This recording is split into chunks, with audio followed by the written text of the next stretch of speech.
JBN, we keep you informed. Man shot dead. Firearm seized as cop falls robbery in St. Andrew. One man was fatally shot, and a firearm reportedly seized by the police along Barbican Road, St. Andrew, on Friday, June 28. Reports are that about 10:30 p.m., a man armed with a gun went to a section of the road and was about to rob a number of persons when he was challenged by a policeman who was close to the location. Reports are that a shootout ensued and the gunman was shot dead. The name of the deceased has not yet been released. Police report that one 9mm pistol was recovered. Reports are also circulating that the policeman was injured during the shootout. The Corporate Communication Unit, the police information arm, has confirmed reports regarding the fatal shooting, but could not say if the reports that the policeman was injured in the incident are true. We can confirm that one man was fatally shot and one firearm was recovered by the police. As it relates to other details, we are still carrying out investigations on the incident, one officer from the CCU said. St. Catherine man convicted of incest. A St. Catherine man who had sex with his then-teenage half-sister while she slept has been convicted of incest. The 32-year-old man was found guilty by a 7-member jury earlier this week after a 7-day trial in the St. Catherine Circuit Court. He is to be sentenced on July 26. His name is being withheld to protect the identity of the victim. He was arrested and charged after his half-sister, who was 18 years old at the time, complained that he had sexual intercourse with her after she went to his Spanish Town home to spend the night so she could attend a marathon CXC preparation class the next day. Prosecutors led evidence that on the night of March 3, 2013, the teen fell asleep in her half-brother's room and was awoken after she felt something on her back. According to the evidence, that's when she saw her older sibling on her back having sex with her. She indicated that she pushed him off before asking what was he doing. She said he told her to lay down and that he loved her before she fled the house and called her teacher, who accompanied her to make a report to the police. The report of the doctor who examined her that night was part of the evidence in the trial. It indicated that the then teen had injuries that were consistent with penetration by a blunt object. A Hanover cop accused of molesting 15-year-old pointed out in ID parade. A Hanover police constable recently taken into custody for allegedly sexually molesting a 15-year-old girl at the Lucy Police Headquarters was positively pointed out during an identification parade on Wednesday. The ID parade was held at the Freeport Police Station in Montego Bay, St. James. The positive identification means that the officer now will be charged with rape.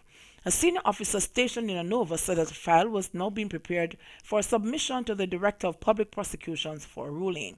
The officer said that this and other recent incidents have highlighted the need for more rigorous screening of police recruits.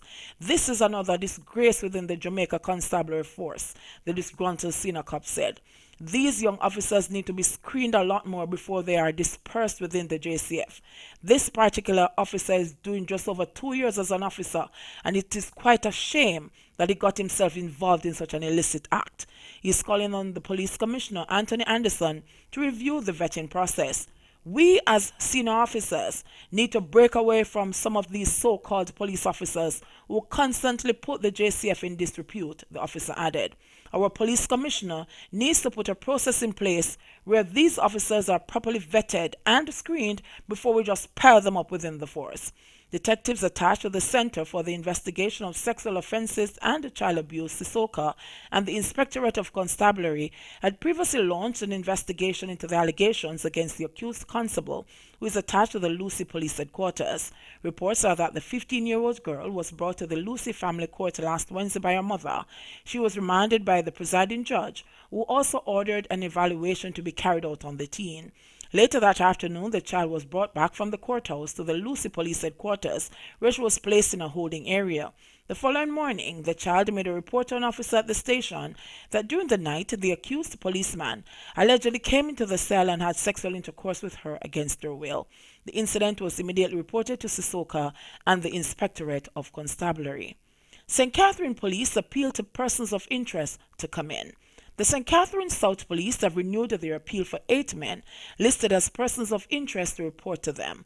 Investigators believe the men, who are from the communities of Central Village and Old Harbor Bay, can assist their probes into a number of serious crimes committed across the division. The men from Central Village are Barrington Campbell, otherwise called Jason; Nevada Harris, otherwise called Navi; Kemar Lewis, otherwise called Dogman; and from Old Harbor we have Cornell Miller, otherwise called Nyam Nyam; Nicoma Barrett, otherwise called Yorkie; Jacumore Campbell, otherwise Platypus; a man known only as Daniel, otherwise called Popsy; and Christopher Parchment. Hospitals seeing patients with heat-related illnesses. At least 3 public hospitals are reporting that since last week, their emergency departments have been receiving several patients with heat-related illnesses as Jamaica experiences above normal temperatures. The cases involved children and adults. This was confirmed last night by Chief Medical Officer Dr. Jacqueline Bisesa McKenzie. I have checked with emergency rooms and have gotten reports from the Kingston Public Hospital, the Bustamante Hospital, and the St. Ansby Hospital. The children had nosebleeds. This could have resulted from dryness of the nostrils that can occur in exposure to heat. The adults suffered from heat exhaustion, she said. The Met Service of Jamaica has predicted that there will be more intense heat across the island in coming weeks. On Monday, Climate Service Specialist Glenroy Brown said some of the temperatures being experienced over the past week have been unprecedented, even though the highest temperatures are usually recorded in July and August. Brown stated that in some areas, the temperatures have risen by up to 3 degrees Celsius when compared to last year. Meanwhile, the Health Ministry is appealing to persons to heed warnings to take precautions as excessive heat stress is harmful to health and is potentially fatal. Heat-related illnesses include heat exhaustion, heat rash, heat cramps, and the most severe illness, heat stroke. Earlier this week, the Health Ministry cautioned that heat stroke can be fatal. Signs associated with a heat stroke include a very high body temperature, hot and dry skin, a throbbing headache, and a dizziness. Other symptoms include altered mental state or behavior, nausea, vomiting, flushed skin, rapid breathing, and a racing heartbeat. The ministry says if any of these signs are noted, persons should immediately seek medical assistance. Motorists and pedestrians fear R0bbery Bridge. R0bbery Bridge is falling down, falling down, falling down, was a tune sung by residents yesterday in R0bbery St. Thomas in regards to the deplorable state of the bridge. The bridge is being used by thousands of commuters to access all the remote sections of the parish. A resident said that the bridge has been begging for attention. He said, "This bridge is just repair, one repair now. Everything no have to done one time. We broke out of it can patch up back. You no have to wait till everything do. Right now the top board them are rotten, the board them double." Other residents believe that the situation caused for a new bridge to be constructed, citing that the current design has been outgrown. Another resident said, even though the iron underneath rotten out and want change, he wants some maintenance. A big trucks them just a run pan and the board them just a get crisp and then just a bust them up. Them need a stronger bridge around because this one falling down. They might not act till somebody dead. The planning what them do for build this, you know, sister, things and time change. A taxi operator said, them say no more than 12 tons on the bridge, but that can't manage 10 right now. They truck them risk it and drive with sand, stone and them thing there. He also expressed fear to drive over the bridge, but says he continues because there is no other alternative. The bridge not ready. Passengers them fear for drive. Kids them afraid for walk. Like always stay so now, me only see them come take out 2 pieces of board and put in piece. That can't help. It not ready and them need to deal with it. It need a new bridge cause them keep doing the same thing over and over.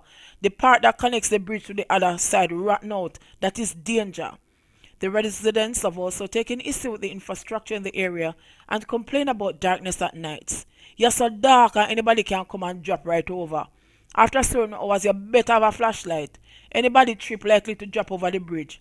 It's an important bridge and we need it, so it needs proper fixing or replace it with a new bridge, another resident said. Some residents feel that nothing will be done until it's too late. It under enough pressure daily and can detach any minute now. You have a school bus loaded with kids that drive here and go back round to Morant and to Kingston, and other buses are schoolers. They need to fix it and stop patch it, another resident said. The bridge connects the community with other areas like Garden Peace, Village, Windsor Forest, Richmond, and Cedar Valley. When contacted, Manager of Communications and Customer Services at the National Works Agency, Stephen Shaw, asked for questions to be submitted via email and he would provide the responses. JBN, we keep you informed. Please remember to like, subscribe, share, leave us a comment, and click the notification bell to receive our daily news items.